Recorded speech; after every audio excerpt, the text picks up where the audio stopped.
Hello, this is Nikki Eisenhower, life coach and psychotherapist from Emotional Badass, where Moxie meets mindful.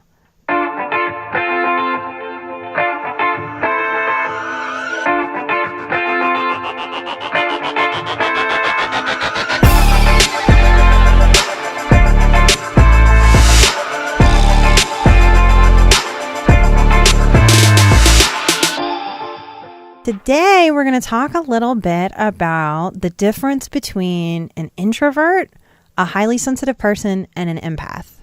Now, I know when I say highly sensitive person, a lot of you cringe. We don't have a great connection with the word sensitive. A lot of us, especially guys from traditional backgrounds, have been raised to hear that word sensitive and just cringe, right? We've been taught that it means weak. It means like namby-pamby. It might mean whiny to you. So when you hear me use the word sensitive, I encourage you to pay attention to what comes up.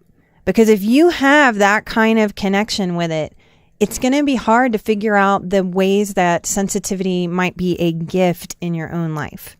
So even when I heard that term the first time, highly sensitive person, I thought, what? Don't call me that. I'm tough. I'm strong. And of course, like a lot of sensitive people, I've heard, just like you have, my whole life, you're too sensitive. Why are you crying? So we've got a lot of negative connotation with this sensitivity thing, and I hope to break that down today. So like I've said, I am a highly sensitive person. I am kind of the highest on the scale of highly sensitive person that you can be. Okay, but let's talk about introverts first, because most highly sensitive people are also introverts. All right. But introvert is maybe more of a comfortable term. Introverts are my shy people. We really like time to ourselves. Introverts have this rich inner life inside of our own minds. I can daydream. I can think through an entire skit. I can make myself laugh all inside of my head and have quite a good time just hanging out with myself. We do our best thinking when we're alone. We can lead others. We're actually really great leaders, but for self-starters. If we have to drag somebody to work, it's going to drive us nuts. We really like personal responsibility and being around people who are self-starters, because we're self-starters too. We don't want anyone pushing us to start except ourselves. Introverts, we will often be the last people to volunteer for something. Not because we don't have altruism in our hearts. We're givers, we're healers, we're helpers naturally. Often, but we're just the last to volunteer. We're watching what everyone else does, and we are very protective of our introvert downtime, and we don't want to overextend ourselves. We want to be asked our opinion. So often introverts will have an opinion, but we'll sit back on it kind of quietly, not wanting to intrusively insert our opinion where it isn't wanted. A lot of introverts ask me, are you sure I'm not conflict avoidant? Because it's true, we prefer not to engage people who are angry or upset. It's easy to see that as conflict aversion, or if you've had aggressive people in your life, to think of yourself as conflict avoidant. And you might be a little bit. But for me as an introvert, I can very much confront the people in my world who are communicative, who are open, who can own when they're wrong or they have some responsibility. But people who don't, I'm going to want to avoid conflict with them because there's no resolution to that kind of conflict. If you're an introvert, a good introvert receives more calls and texts and emails, receives more contacts from the world than they want to actually give out. Small talk tends to make introverts just nuts. We hate it. We don't see the point in it. If we're going to talk to somebody, even if it's just a little run-in at the grocery store, it's going to be a little deep moment of connection. That feels worth our energy output. If not, we'd rather just be inside, introvert, and not expel that kind of out energy with another person. Our alone time actually energizes us. Secluded places feel safe, and we might recharge in withdrawal. And if you're an introvert who has struggled with depression, it's really important to understand this dynamic, because withdrawal is one of the symptoms of depression, isn't it? So we really have to know as introverts when we're healthily withdrawing to recharge and when we're dysfunctionally withdrawing to kind of hide from the world. And it's not always super clear. Now, extroverts have a very hard time understanding this whole introversion thing. Introverts can understand extroverts even though we can't be extroverted. So the easiest way for me to explain the difference is to get you to visualize a big ballroom. And me, my introverty self, walks in with an extrovert. And we walk in and we scan the crowd, scan the big ballroom, the big party, the big marketing extravaganza where we have to go put ourselves out there and just work that room. The extrovert takes a deep breath in excitement. He's ready to do this. Me as the introvert, I take a deep breath to steady myself because I can work that room. People are often surprised to find out I'm an introvert. I can work that room really well. But when me and the extrovert get all the way to the other side of that room and look back, that extrovert has been energized by every interaction. They're ready to go party into the night, hang out with all the people they just connected to. Me as the introvert, I'm going to have to drag myself up to my room in the hotel to go to sleep. I've got nothing left. And if you ask the people at that party, they probably wouldn't know which of us was an introvert and which of us was an extrovert. Because I can be that on, and lots of you can too. Now, I'm also a highly sensitive person. And for all you science-minded people out there, more and more research is coming out about highly sensitive people. Dr. Elaine Aron is one of the forerunners in the field and the topic of high sensitivity. And now if me and a guy with glasses are standing next to each other and we're looking out and I've got better natural sight because I don't need glasses, but the person next to me does, and we take his glasses off, it's going to make perfect sense to all people that I can see sharper, clearer, farther than the person next to me needing the glasses. We're comfortable as a people understanding that our sight has differences because we can measure it in an eye test, right? Same thing with hearing. You remember those old putting the headphones on ear tests that we would take as kids? Do you remember those hearing tests we would take as kids where they'd put headphones on us and we'd have to raise a left hand, raise a right hand, depending on what we would hear? Beepings at different frequencies, different sounds. It makes perfect sense to us as a people that our sight with our eyes or our hearing with our ears would be very different amongst different individuals.